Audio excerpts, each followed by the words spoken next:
José Luiz Salame Guimarães, eu sou membro titular da Academia Brasileira de Neurologia, que é o nosso órgão máximo. Vou fazer 42 anos, praticamente, todos ligados à neurologia. Hoje em dia, em Belém, eu sou responsável pelo serviço de eletrocefalografia e mapeamento cerebral da minha clínica, da Neurocenter, do Hospital Porto Dias, da Clínica Lobo. Há um ano atrás me aposentei, onde eu era também responsável pelo mapeamento cerebral do Hospital Ofir Loyola, onde eu também fazia, através deste exame, o diagnóstico de morte cerebral para que viesse depois a ser útil nos transplantes de órgão. E sempre trabalhei a vida inteira, tanto na medicina privada como na pública. O que muitas vezes acontece, médicos na família que sirvam de exemplo, pai, irmãos. O meu não. Eu acho que veio a admiração inicialmente pelos médicos da família que nos atendiam, os pediatras, os clínicos, e vendo depois através de colegas mais velhos que já eram acadêmicos de medicina ou médicos, que começou a exercer o fascínio pela profissão. Foi quando eu realmente me interessei, entrei na faculdade de medicina e segui a carreira.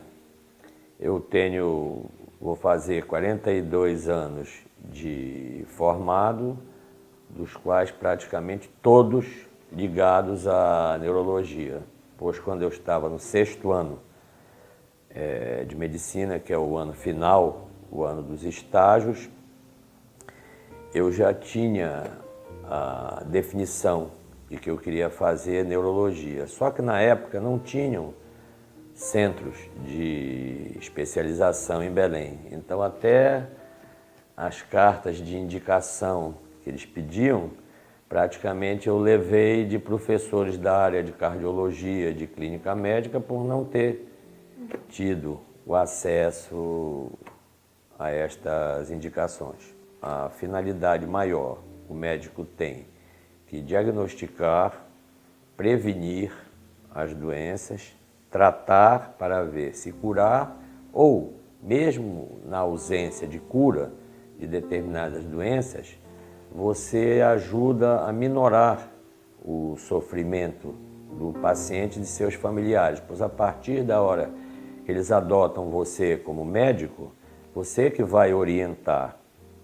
Então, disto vai depender uma boa relação médico-paciente, que hoje em dia é um dos maiores entraves e causas de queixas, as dificuldades no relacionamento médico-paciente. Ainda mais quando você vê um sistema de saúde muito precário no Brasil, muito, onde existe deficiência de médicos, de exames, de hospitais e de medicamentos. O que uma boa relação médica consegue suprir, muitas vezes, isso, vendo que determinadas famílias você vai acompanhar esses pacientes, muitas vezes até a morte. Você vai orientando, encaminhando, tratando. Então, esta família praticamente depende de tudo o que você possa fazer por ela. E o que é o correto hoje em dia? O médico, o acadêmico, vai estudando, passando por todas as cadeiras, os estágios, e depois ele vai escolher alguma área de trabalho. Eu escolhi na época a neurologia, apesar de saber que aqui não tinha nenhum centro de especialização. Eu ainda no 6º ano fui fazer provas em Brasília, no Rio, tive a sorte de passar, mas meu interesse maior era a USP, onde depois eu consegui entrar. Quando voltei para Belém, eu comecei a minha carreira. Então a neurologia é a parte da medicina que cuida de todas as doenças do sistema nervoso, tanto central como periférico. Então, como exemplo de doenças muito comuns, onde é a nossa maior área de atuação, estão o estudo das epilepsias, traumatismos, doença de Parkinson, as doenças degenerativas, que são as demências, onde a mais conhecida é a doença de Alzheimer, O maior movimento do consultório do neurologista hoje em dia está relacionado às dores de cabeça, que são as cefaleias de tensão e as enxaquecas, e inúmeras outras doenças degenerativas, onde o neurologista é o médico que vai orientar e tratar esses pacientes.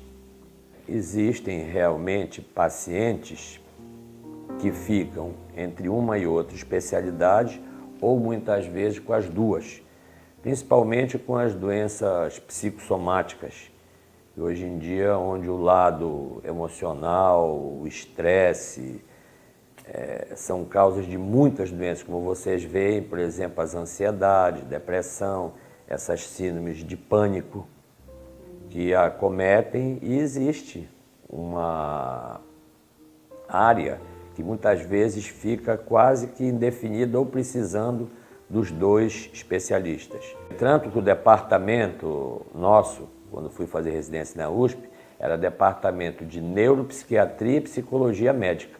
Era um departamento integrado.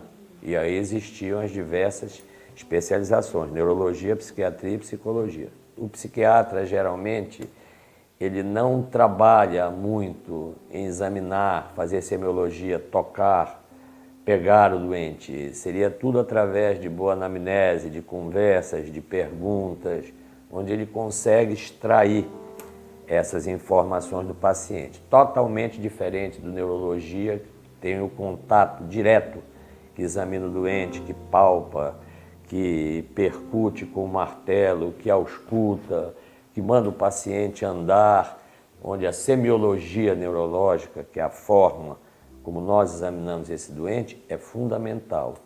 Depois, os próprios exames complementares. O psiquiatra pouquíssimo trabalha com exame complementar, bem diferente da neurologia, onde nós dependemos muito, hoje em dia, de tomografia, ressonância magnética, retirada do líquido da espinha, que é a punção do LCR, do elétrico mapeamento cerebral para as epilepsias.